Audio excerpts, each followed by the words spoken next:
Hello everyone. तो आज हम फिजिक्स का चैप्टर करेंगे वे ऑप्टिक्स। अगर आप ये चैप्टर आपके सीबीएसई में भी शायद 10 से 12 मार्क्स का आएगा। अगर आप 8 दिन इसकी क्लास ले लेंगे सही से तो आप आराम से चैप्टर कर लेंगे।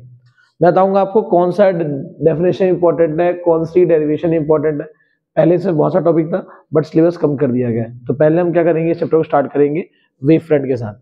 वेव फ्रंट कैसे बनता है, वेव फ्रंट क्या होता है। तो देखिए वेव फ्रंट क्या होता है, जबकि रे बहुत सारी रे साथ में मिल जाएंगी। बहुत से, जैसे आपको बताया होगा कि टिश्यू क्या होते हैं, ऑल ग्रुप ऑफ सेल, वैसे ही वेव फ्रंट का बनता है जब बहुत सारे रेस आपस में किसी एक सरफेस पे टकराए तो उसे बोलेंगे वेव फ्रंट। ठीक है, वेव फ्रंट आपका कन्वर्जिंग भी हो सकता है, वेव फ्रंट आपका डाइवर्जिंग भी हो सकता है, वेव फ्रंट आपका प्लेन भी हो सकता है, वेव फ्रंट आपका स्फेरिकल भी हो सकता है। ठीक है, तो हम पहले क्या करेंगे, स्टार्ट करेंगे वेव फ्रंट के डेफिनेशन से।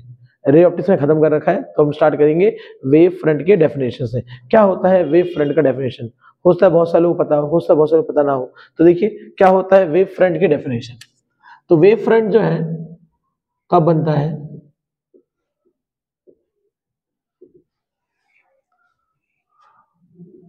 The locus of all the points, the locus of all the points which oscillates in all direction with same velocity, same amplitude and same phase is known as wavefront, is known as wavefront। ठीक है, तो हम एक example लेंगे किसका, अगर मान लीजिए यहाँ पे कोई पॉइंट ऑर्बिट है, इससे वेव बनेगा तो कुछ इस तरह से वेव बनेंगे। पहला, दूसरा, ये सारे के सारे सर्कल की फॉर्म में वेव बनेंगे। ठीक है, ये सारे के सारे जो आपके हैं सर्कल की फॉर्म में वेव बनेंगे। अब और बनाए तो इस तरह से ये वेव फ्रंट बनेगा। थोड़ा बड़ा हो गया, इस तरह से आपके वेव फ्रंट जो है बनेंगे। ठीक है, जिसका डिस्टेंस हर एक डायरेक्शन में सेम होगा, चाहे यहां हो, चाहे नीचे हो, चाहे इस तरफ हो, कहीं भी जाओगे हर जगह क्या होगा, डायरेक्शन आपका सेम होगा। अगर इसे हम मान लें सर्कल, तो ये हो गया रेडियस, ये भी होगा रेडियस, ये भी होगा रेडियस। चाहे कहीं भी मान लो छोटे बात करें तो ये आपका मान लो R1 हो गया, ये कितना होगा आपका R1। हर जगह सेम फेज में जाएगा और सेम स्पीड में जाएगा, हर डायरेक्शन में जाएगा। ठीक, बताया किसने इसके बारे में, इसके बारे में किससे बताया था। और एक और चीज, वेव फ्रंट के टाइप के होते हैं। Wave front are of types. अब जो वेव फ्रंट होते हैं वो पहला ऐसे बहुत से होते हैं, जैसे स्फेरिकल होगा, spherical wave front, converging wave front, converging wave front, diverging wave front, diverging wave front, etcetera. Plane wave front भी होगा, हम प्रूफ करेंगे स्नेल्स लॉ को, तो प्लेन वेव फ्रंट के लिए करेंगे। ठीक, तो ये हमारा वेव फ्रंट का स्टार्टिंग है। इसमें क्या है सबसे इंपॉर्टेंट हाइगन्स प्रिंसिपल, पक्का आएगा हाइगन्स प्रिंसिपल। ये हर एक बच्चे को याद होना चाहिए, बहुत इंपॉर्टेंट है, बहुत ज्यादा बहुत ज्यादा बहुत ज्यादा इंपॉर्टेंट है। ठीक है, तो क्या होता है Huygens principal.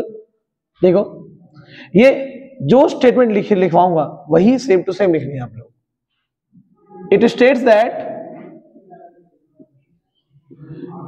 That each point of wavefront, each point of wavefront is the source of secondary disturbance is the source of secondary disturbance and the wavelets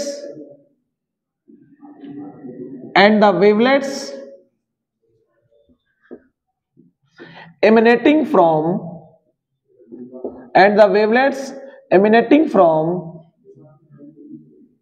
each point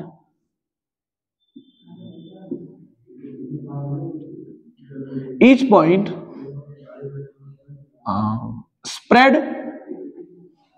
out in all direction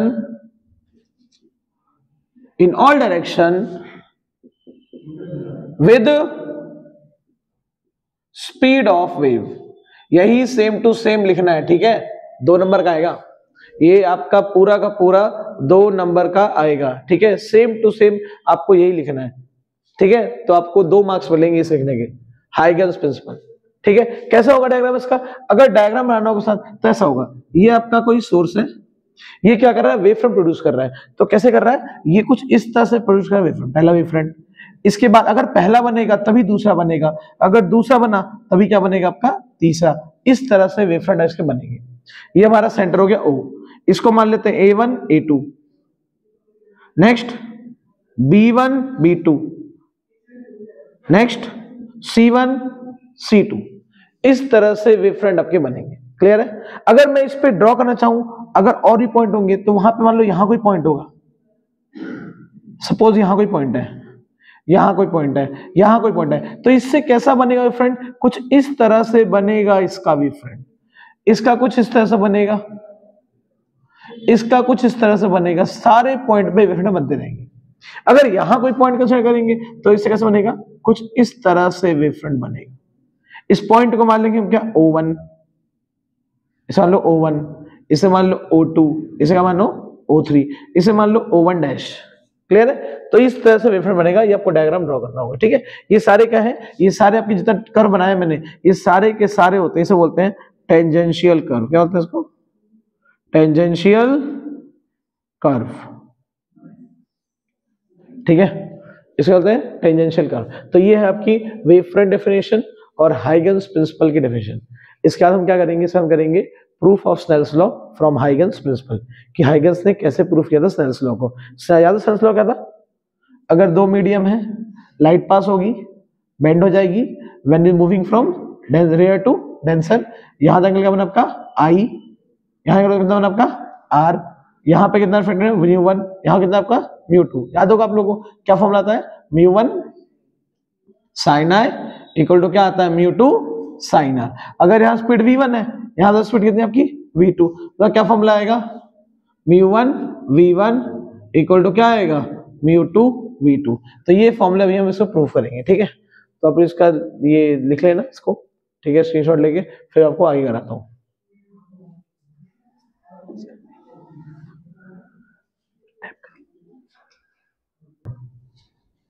हो गया। तो देखिए अब हम देखेंगे proof of Snell's law using Huygens principle, और इसमें हम बेसिक क्या यूज करेंगे, हम बेसिक यूज करेंगे क्लास 10th का बेसिक कॉन्सेप्ट यूज करेंगे, ठीक है। कौन सा कॉन्सेप्ट? एक कॉन्सेप्ट क्या आपका, साइन थीटा क्या होता है आपका, तो जरा परपेंडिकुलर अपॉन हाइपोटेन्यूज।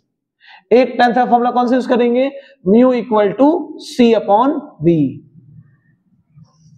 एक फॉर्मूला P अपॉन H, एक क्या mu equal to C upon V, और एक और last formula speed equal to distance upon time. तो डिस्टेंस का फॉर्मूला क्या आएगा, स्पीड इनटू टाइम। ये 3 फॉर्मूले यूज करेंगे, आ जाएगा हमारा आंसर, क्लियर है। ये 3 फॉर्मूले यूज करेंगे, ठीक। तो पहले हम देखेंगे इसका डायग्राम, फिर लिखेंगे इसकी स्टेटमेंट। तो डायग्राम क्या है, देखिए डायग्राम जो है इसका बहुत इंपॉर्टेंट है। डायग्राम समझना, अगर डायग्राम समझ गए तो उसमें कोई दिक्कत नहीं। ये लाइन है, ठीक है, चलिए मान लेते हैं एक लाइन है जो एक ट्रांसपेरेंट मीडियम को दूसरे ट्रांसपेरेंट मीडियम से अलग करती है, ठीक है। सरफेस हो गया। अब यहाँ पे क्या है, हम मान लेंगे एक वेव फ्रंट आया, ठीक है, कुछ इस तरह से एक वेव फ्रंट आया, कुछ इस तरह से, ठीक है।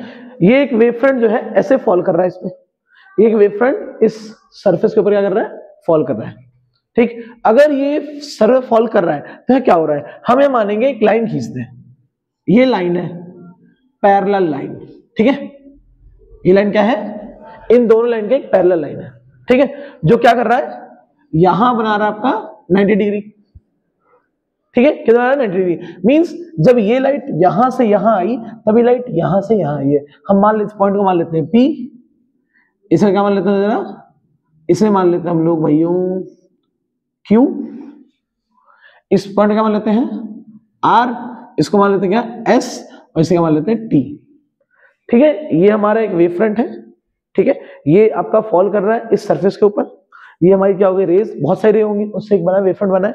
अब ये एंगल 90 हो गया। अब देखिए मैं यहां से ड्रॉ क्या ड्रॉ करता हूं, यहां से मैं ड्रॉ करता हूं नॉर्मल, क्या ड्रॉ करता हूं उसको, मैंने यहां से क्या ड्रॉ किया, नॉर्मल ड्रॉ करा, ओके सही है, थोड़ी दिक्कत हो गई, हमने क्या ड्रॉ करा, नॉर्मल ड्रॉ करा, मान लेते हैं नॉर्मल आया, बताओ इसका एंगल कितना होगा, this angle is what I. अब यहां पे when the ray is traveling from, this is your rare medium and this is your denser medium, इसको मान लेते हैं क्या हम μ1, इसको क्या मान लेते हैं μ2। अब यहां पे Q और R जो है T जब हम टाइम ले रहे हैं T इक्वल टू 0 पे, ये रे आपकी Q तक आई है और ये रे कहां तक आई है, R तक आई है। अब ये आगे आएगी तो क्या होगा, ये आपका एंगल आई बना रहा है, when the ray travel from rare medium to denser medium, the light, बताओ क्या होता है, bend towards the normal। जब हम बात करेंगे रे की, जब ये ट्रेवल कर रहा है रेयर से डेंसर में, तो क्या होगा आपका, ये बेंड कर, कहां बेंड कर जाएगा, नॉर्मल तरफ बेंड कर जाएगा। अब ये एंगल आपका आई है, what is this, this angle is R, okay, this angle is what R। Now अब हम देखते हैं इस लाइन को यहां मिलाइए, मिला दिया हमने, इस लाइन को यहां मिला दिया, ठीक है, इस लाइन को पूरा मिला दिया यहां पे, ठीक है। तो अब बताओ मुझे आप लोग, रे कैसे आई, रे इस तरह से आई, देखो जितनी देर में इस रे ने रेयर मीडियम में R से T तक ट्रेवल किया है, उतनी देर में ही इस रे ने डेंसर मीडियम में Q से मान लेते हैं X तक ट्रेवल किया है। तो जितने टाइम में R से T पे आया, उतने ही टाइम में Q से कहां तक आया, X तक आया। तो यहां कितना बनेगा आपका 90, ओके 90 बन गया। अब देखिए हमें एंगल निकालने हैं, देखिए ये क्या है, आपकी रे है, what is this, normal, what is this, normal, ये आपका incident wave front, this is what, this is your incident wave front, incident wave front, what is this, this is your refracted wave front, refracted wave front, this is I angle, what will be this, this will be 90 minus I, this is I, 90 minus I, this will be only I। now this is R, this is 90, this will be what, 90 minus R, then this will be what, R, so this angle is I and this angle is what, R, ठीक। हमें triangle दिख गया, आपको triangle अगर यहाँ पे दिक्कत हो रही है तो हम ट्रायंगल को अलग से बना लेंगे ताकि कोई प्रॉब्लम ना हो। This is 90 degree, this is what I angle, for this is what perpendicular, this is what base and this is what hypotenuse. For this triangle, for angle reflection, this is what perpendicular, this is base and this is what hypotenuse, okay. 90 के सामने वाला क्या होता है, hypotenuse. ये मैंने बनाया diagram, इस डायग्राम के मिलेंगे आपको 1 नंबर, ठीक है, इस डायग्राम के आपको मिलेंगे 1 नंबर, क्लियर है। अब मैं क्या लिखूंगा, मैं लिखूंगा statement, let us consider a incident wave front, incident wave front QR formed by the rays of light, formed by the rays of light, and PQ is what, PQ is a incident ray which makes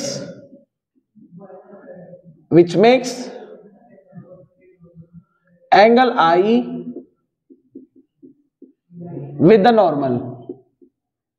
with the normal and qx is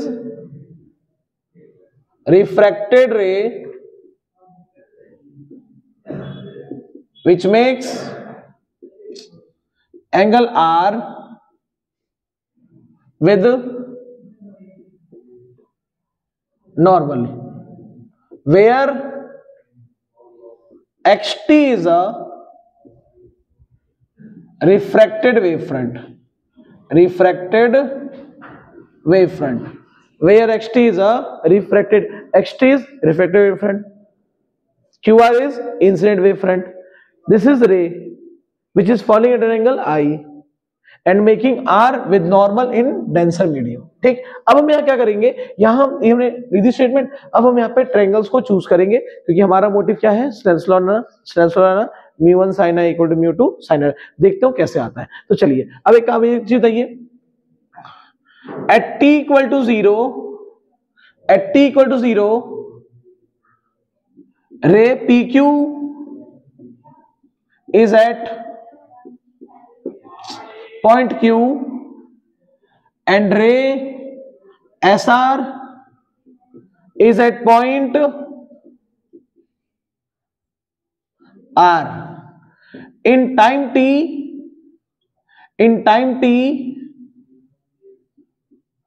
ray pq moves from q to x and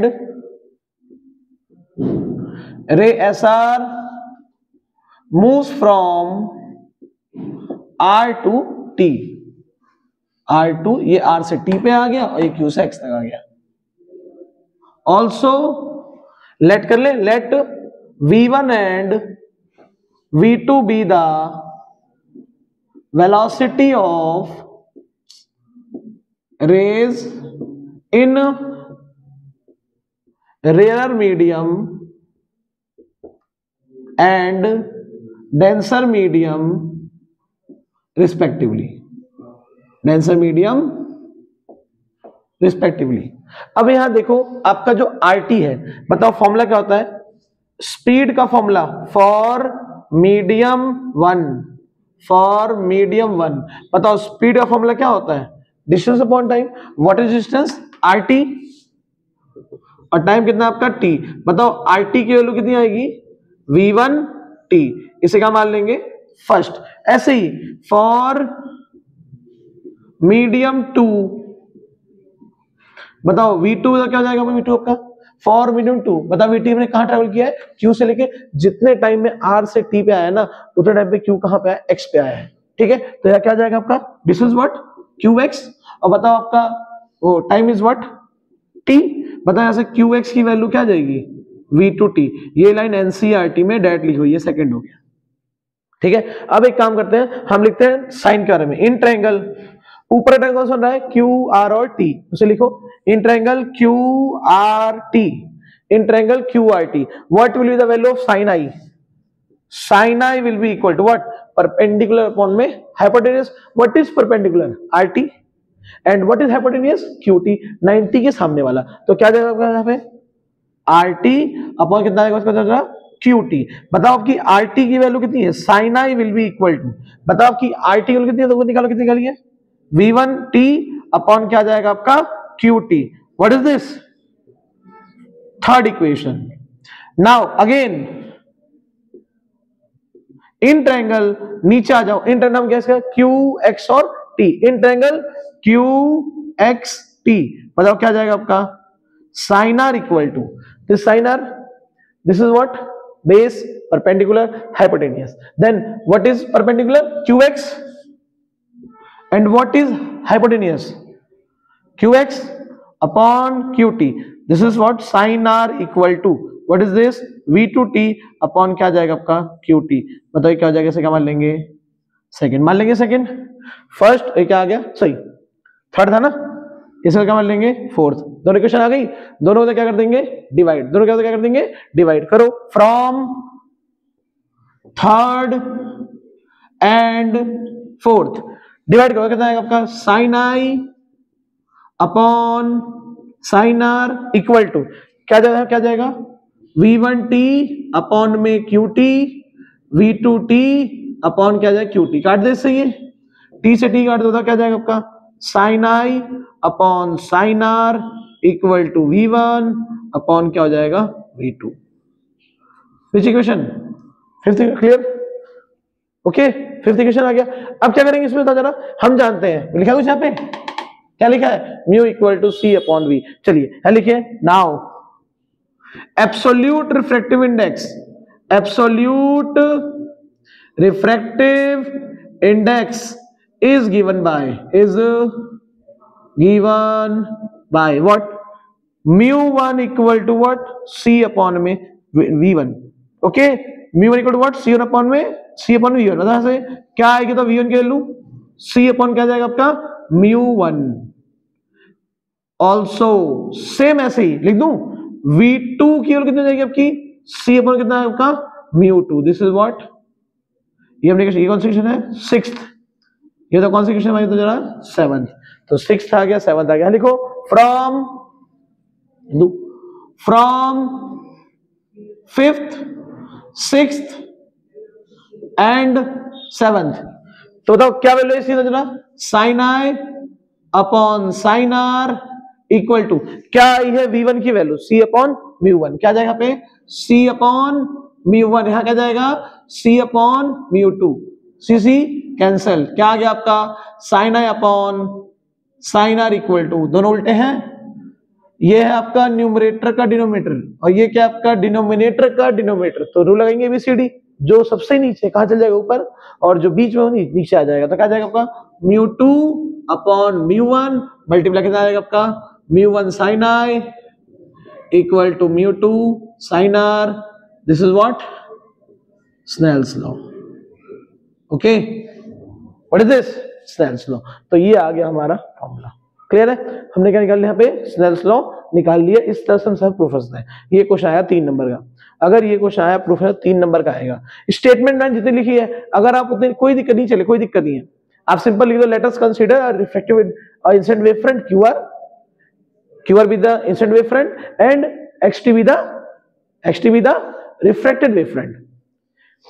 Ray PQ makes I angle with normal and the ray QX made R angle with the normal। फिर start कर दो, जैसे बताया वैसे करना है, मेरा तो काम तो लिखना। तो इस तरह से अपडेट कर दो। अगली सेम टू सेम ऐसी है, वहां क्या होगा, ये कौन सा मीडियम आपका रेयर, ये कौन सा है डेंसर। उल्टा मान लेना, इसे क्या मानना डेंसर, इसे क्या मानना रेयर। सेम टू सेम ऐसा डायग्राम बनाएगा, बस रे वहां क्या हो जाएगी बैंड अवे फ्रॉम नॉर्मल, और सेम आपको ऐसे ही करना है। यही तरीका करने का, एकदम आसान तरीका है। अगर इसे एक दो बार प्रैक्टिस कर लो तो आप कभी नहीं भूलोगे। क्लियर है, बुक में बहुत सारे स्टेप जो गायब कर रखे हैं, इसीलिए आपको पहले ही बता दिया, ये सारे स्टेप इंपॉर्टेंट है, वेरी वेरी इंपॉर्टेंट। अगर आप इस क्वेश्चन में 20 मिनट नहीं दोगे तो आपको नहीं याद रहेगा, भूल जाओगे। और चाहते हो हमेशा याद रहे तो आपको इसकी प्रैक्टिस करनी पड़ेगी, डायग्राम को बनाना पड़ेगा। एक दो बार देखो आपको समझ आ जाएगा। टिपिकल है, वे ऑप्टिक्स आसान नहीं होती, हार्ड होती है।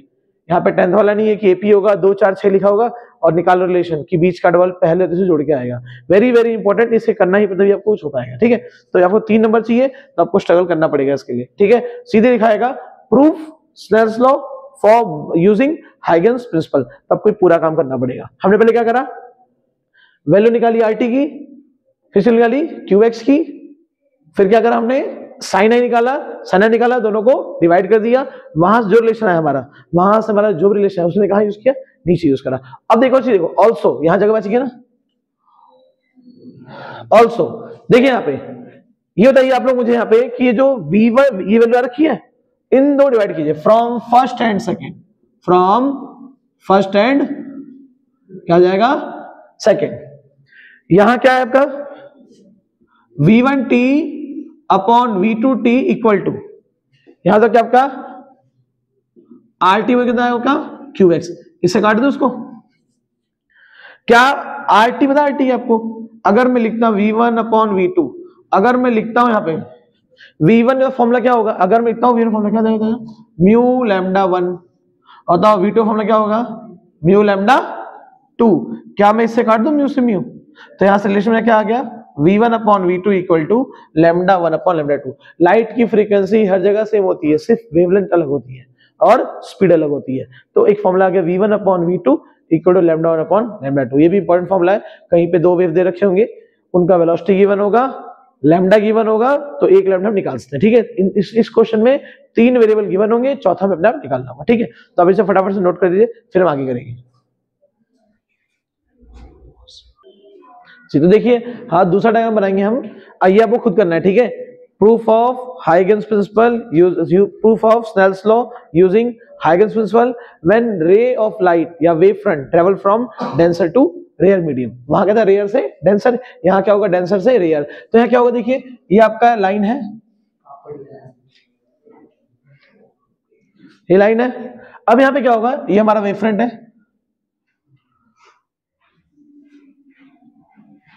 वेव फ्रंट है। यहां पे हमारा क्या हो गया, this is your incident wave front. ठीक है, इसको अब मान लेना ए बी, इसे क्या मान लेंगे हम, बी। अब क्या होगा, यहां बताओ लाइट कहां ट्रेवल कर रही है, यहां लाइट ट्रेवल कर रही है डेंसर से रेयर में। तो यहां बताओ क्या होगा, बताएंगे कितना आपका आई, सेम वही लिख दो यहाँ पे डायरेक्ट, ये तो क्या जाएगा आपका आई। अब रे कैसे बेंड होगी, अवे फ्रॉम द नॉर्मल। कहां जाएगी, अवे फ्रॉम द नॉर्मल, इसे ज्वाइन करनी चाहिए। ठीक है, बता लेता हूं यहाँ पे 90, यहाँ कितना बना आपका 90, ये ए है, इसे मान लो सी, इसे क्या मान लो आप लोग डी। ये क्या आपका incident wave front, incident wave front. बताइए क्या है आपका रिफ्रैक्टेड वेव फ्रंट, सेम वही चीज। यहाँ पे आपका है μ1, यहाँ क्या है μ2, यहाँ स्पीड क्या है v1, यहाँ तो स्पीड क्या आपका v2। तो अब क्या हो रहा है, ये लाइट है इंसिडेंट, ये क्या आपका रिफ्रैक्टेड वेव फ्रंट। तो सेम वही प्रूफ करना है, सेम टू सेम जिस कराया था वैसे करना है। आप निकालो बीसी की वैल्यू, बताओ कितनी आ जाएगी v1t, इस वैल्यू कितनी आएगी v2t। दोनों क्या करेंगे, ट्रायंगल लेंगे, साइन निकालेंगे, आर यहां बना लें, बताओ ये कितना आपका आर। ठीक, तो ये कितना जाएगा आपका 90 माइनस आर, बताइए कितना जाएगा आपका आर। तो ट्रायंगल चूज करो, आ जाएगा सेम टू सेम, वैसे ही प्रूफ है, इससे सॉल्व करना, आपका सेम टू स्नेल्स लॉ आ जाएगा। ठीक है, तो ये देखो, ये आपका पार्ट 1 था। ठीक है, हमने आज कंप्लीट करा क्या, स्नेल्स लॉ का प्रूफ कंप्लीट करा हाइगन्स प्रिंसिपल से। हाइगन्स प्रिंसिपल के डेफिनेशन बहुत इंपॉर्टेंट है, उसे याद कर लेना, फिर जरूर आएगा वो क्वेश्चन 2 नंबर का, ये क्वेश्चन 3 नंबर का। अब कल हम करेंगे proof of laws of reflection using Huygens principle. ठीक है, तो आप इस वीडियो देखना ध्यान से, और अगर पसंद आए तो लाइक सब्सक्राइब करना, सभी लोगों को शेयर भी करना। ठीक है, बाकी हमसे मिलेंगे कल वाली वीडियो में, तब तक के लिए पढ़ते रहिए।